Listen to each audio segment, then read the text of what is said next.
Hello po mga kababayan, si Dante Maravillas. May bagong pinapakalat na naman pong fake news yung mga DDS. Talagang desperado na. Pinalalabas nila mga kababayan. Si Senador Marcoleta, inambos daw. Nagpapaniwala talaga kayo sa sarili ninyong kasinungalingan. Sila man lang po nagpapakalat. Hindi man pinapatulan ng mainstream media kasi hindi man totoo.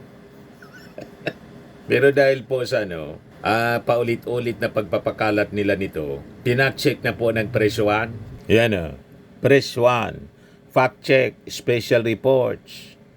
Fake Marcoleta Ambos. Report circulates online. Pins blame on Soto. Pati po si Attorney Jesus Falsis. Hindi na nakatiis pa mga kababayan. Fact check na talaga. Oh. Fake news alert. 1 week na pala na nagbe-fester o maalingasaw yung fake news na inambos daw si Marcoleta at ang fake news mastermind ay si SP Tito Soto daw. Ganyan sila katindi mga kababayan para pagtakpan yung kwento mga kababayan tungkol sa surprise witness po ni Marcoleta na hinahanap na po kung nasaan na ngayon. Lalo't babalik mga kababayan si Ping Lacson bilang chairman committee ng Blue Ribbon. At ang sabi, ipapatawag si Gutesa para linawin yung kanyang malabong affidavit na ang notaryo mga kababayan, peking abogado. Ay totoo yung abogado. Kaya lang peke yung notaryo. Kasi hindi man daw siya yung nagnotaryo. Talagang tama yung mga kasabihan po. Ang taong nagigipit, hindi sa patalim kumakapit, kundi sa fake news na ngayon kumakapit. Maraming nag-share nito sa akin po, sa messenger ko. Dapat managot ang gumawa nito kay Senator Marcoleta. Yan o. Video sa pag-ambos kay Marcoleta, hawak na ng mga otoridad. Kaya sabi ng mga netizens, ay nako Marcoleta, inambos daw. Maniwala na sana ako, pero yung tanim witness niya, di na nga kita, sinungaling, drama pa more. Tapos yung mga DDS, may pating pa.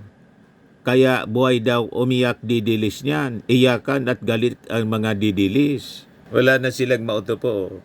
Sabi ni Amancio Ponferrada, naku, drama yan ni Marcoleta. Yak, kapal mo. Sabi ni Francis de Mesa, drama pa more. Sabi ni JJ, palabas lang nila yan, kunwari nambos, pero pakana yan ni Marcoleta. Ang kita na ninyo. Wala na silang mauto. Kung ano-ano na lang ginagawa. Sabi dito sa report ng Press One, a coordinated wave of fake breaking news reports is spreading false claims that Senator Rodante Marcoleta was ambushed in an attack allegedly orchestrated by Senate President Vicente Tito Soto III, adding to the swirl of disinformation amid ongoing Senate rips. Ang nagkapagtataka, 1 week na po ito. Hindi ko man pinapansin, ang dami nagsishare sa akin, hoping na itatapik natin. Ngayon, ang nakapagtataka, walang reaksyon si Senator Marcoleta. Tahimik siya. Ay pinapakalat na inambos siya. Anong ibig sabihin noon? Bakit siya tatahimik? Diba? Diba ang dapat na natural reaction ng tao? Pag biktima ka ng fake news, lalot ang kwento, inambos, immediately magre-react ka. Sasabihin mo, oh, mga kababayan, may gumakalat na fake news na inambos daw ako. Hindi po totoo. Di ba dapat ganun ang reaction ni Senator Marcoleta? 1 week nang gumakalat. Hanggat pinacheck na ng Press One, wala pa siyang reaksyon. Talagang kaduda-duda, mga kababayan. Kaya sabi dito, why it matters, this latest wave of news cycle disinformation shows how operators capitalize on political controversies to post false narratives and dominate online attention. Such tactics not only mislead the public but also blur the line between legitimate political developments and manufactured crises. What we found, multiple Facebook pages and YouTube accounts posted fake breaking reports of supposed armed ambush that targeted Marcoleta. Sa Facebook, mga kababayan, several pages involved in spreading the false reports that previously been active in posting content supportive of Duterte family. Talagang mga DDS influencers po, with some explicitly identifying as supporters of Vice President Sara Duterte or the Duterte family as a whole. One page identified in the campaign name Macroleta fan pages uses accented letters in its name in an apparent attempt to bypass platform monitoring algorithms. Many posts feature the same graphics card showing Marcoleta against a backdrop of what appears to be a police or military operation, overlaid with text claiming video sa pag-ambush kay Marcoleta hawak na ng otoridad.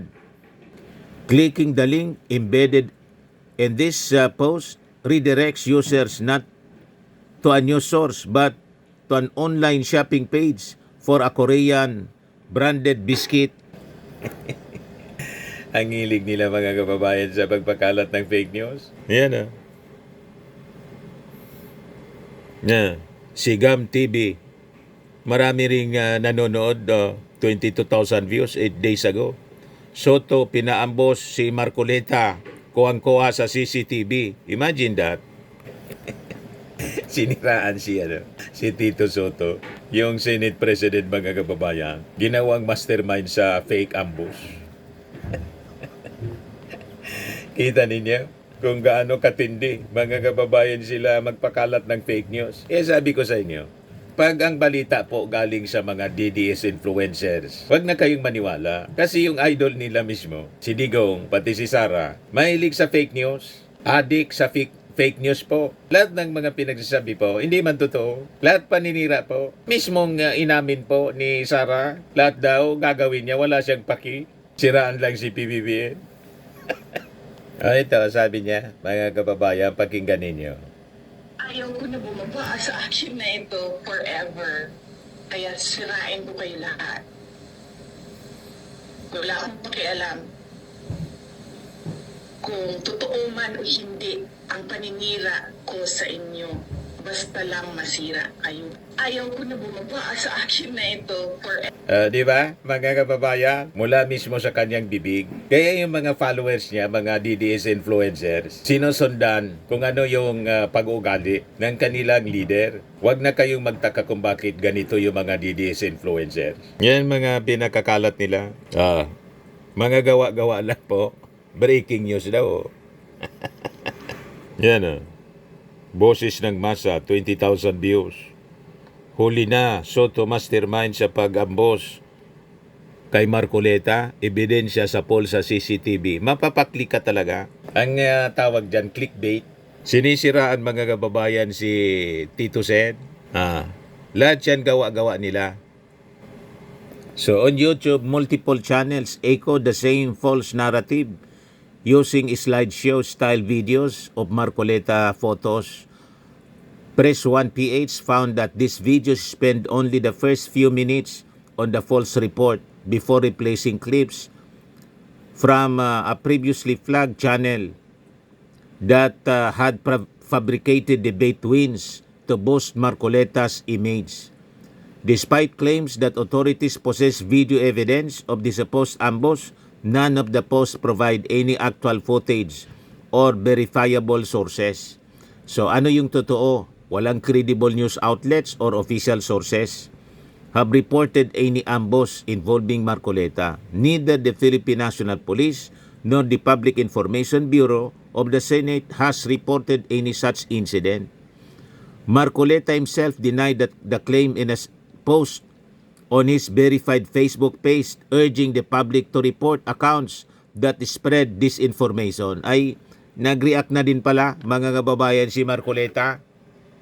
So, correction na natin yung una kong sinabi kanina. Ang isang responsible journalist, pag halimbawa may bago ng developments, nag-update po tulad natin. Nakita natin may bago ng development, nag-react na pala si Marcoleta. Sinasabi natin na kahit si Marcoleta nag-deny. Pero ang dapat na i-deny mga kababayan ni Marcoleta, para maniwala tayo yung affidavit po ni Gutesa na hindi man totoo.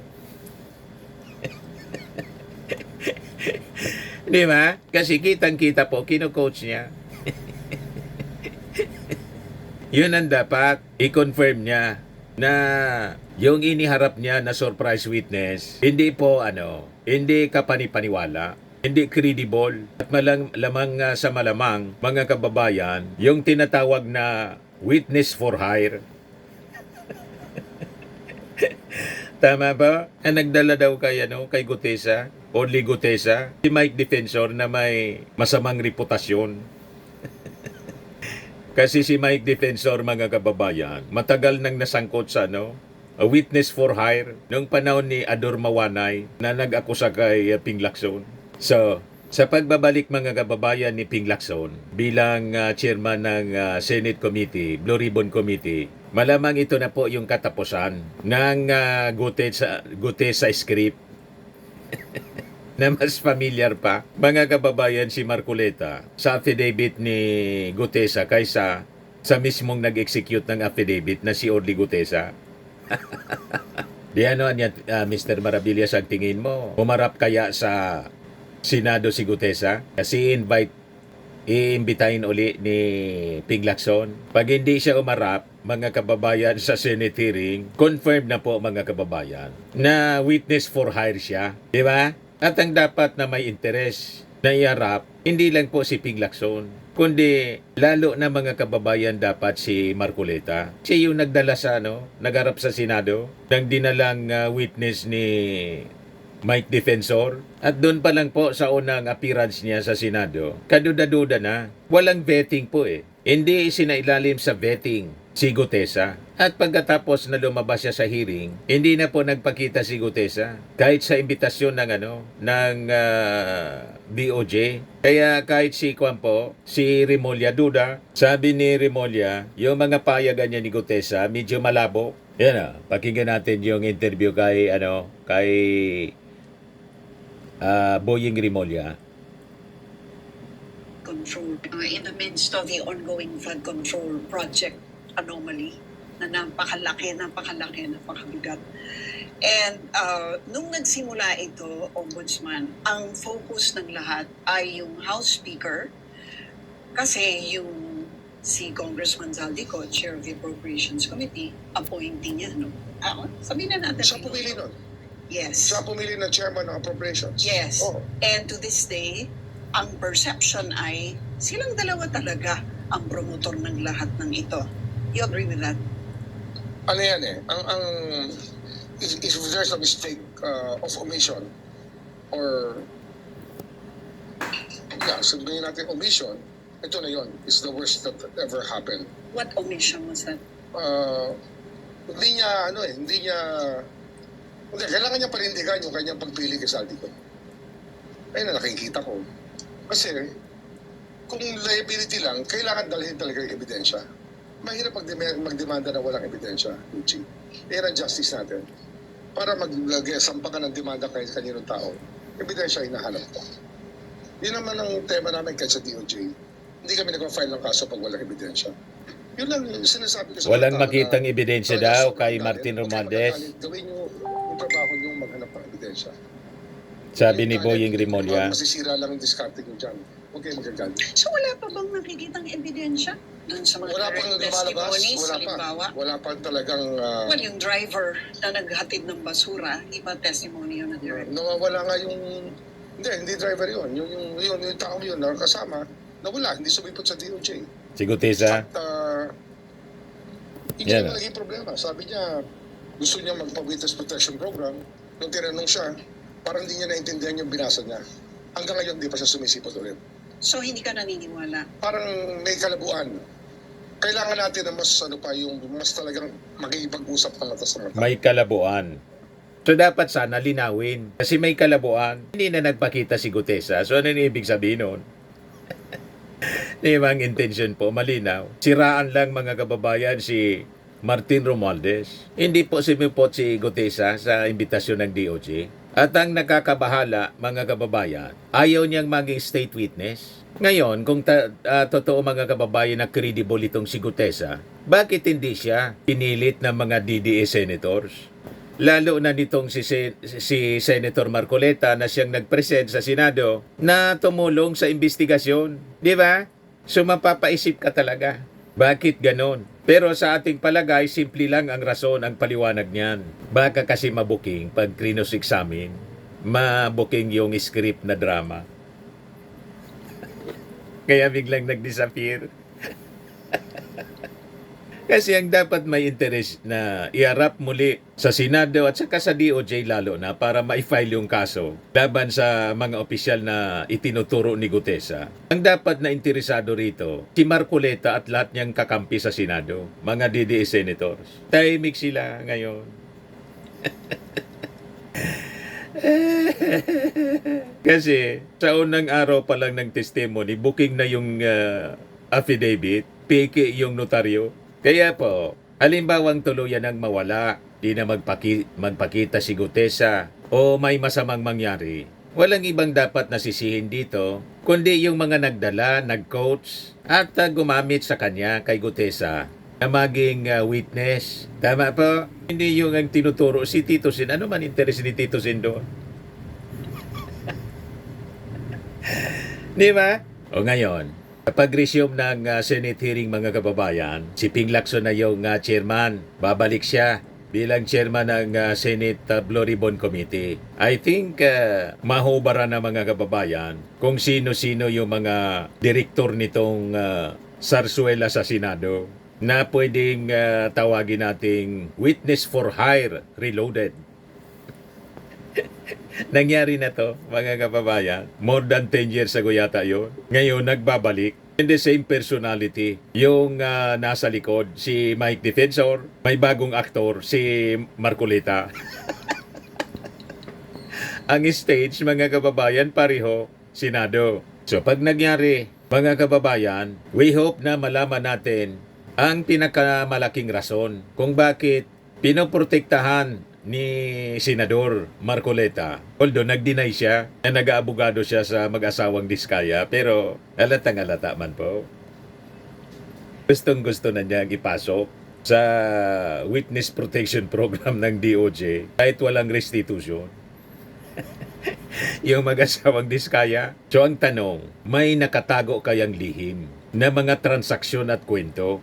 Yon ang kaabang-abang mga kababayan sa susunod na kabanata ng Senate hearing ng Blue Ribbon. So truth as a way of resurfacing, lalo't makabalik sa pagiging chairman ng Blue Ribbon, itong si Senator Ping Lacson. Kasi sabi po ni Tito Sen, si Ping Lacson na niya 100% nang babalik bilang chairman ng Blue Ribbon sa November. At ang mga DDS, mga kababayan, kabadong-kabado, pag si Ping Lacson yung chairman, ang gusto nila si Marcoleta.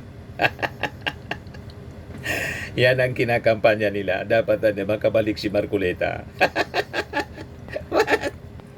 Sa mga naghanap ng malinis and spacious fitness gym, pumunta lang po kayo sa aming Colossal Fitness Gym. We also offer Grab Car Rental with our brand new 2023 model ng Toyota Innova. We also accept booking for those who are planning to travel via PAL, Cebu Pacific, and other airline companies, local and international, and bills payment for Meralco Bills, PLDT, Aleco Bills, etc. Ang Colossal Fitness Gym is located at 3rd floor Security Bank Building, Landco Business Park, Legazpi City, Albay. For inquiries, look for Chilon Maravillas, contact number 0966-802-0949. Yan yung aming Innova. Lagi na pong matao sa amin. Pati mga foreigners po, tingnan ninyo, mga British tourists sila. Ang lalaki ng katawan na, mga kababayan, nag-gym sa amin. Ito naman po, Indian National. Ito mga mga European sila. Ito naman yung bago naming product na binibenta online, iGlow Serum. Whitening po siya galing sa South Korea. Tingnan ninyo yung epekto sa aking anak na architect entrepreneur, Riz Maravillas. For inquiries, look for Riz Maravillas on FB. Ito naman po, Fairmax Firming and Lifting Cream. Pinapahid sa mga pulses and other affected area. Mainam po ito sa mga pains at paninigas ng mga kaso-kasuan. Ito po, Automax Radiant Serum. Sa mukha naman yung application. Anti-aging po siya. You will look 10 years younger than your age. Ito naman po yung bago naming product na binibenta online. I am worldwide amazing pure organic barley powder drink mix from Australia. Mainam po ito sa may mga cancer at for cancer prevention. Endorsed by cancer survivor actress Maritone Fernandez. Sa mga inquiries po ninyo at yung mga gusto na magnegosyo, kontakin lang po ninyo yung aking anak na architect entrepreneur Riz Maravillas. Sa mga mahilig naman po sa mga imported bags and wallets, dumiretso na lang kayo sa page ni Madam Eileen Rosales, Eileen Closet po. Nakabase siya sa Amerika.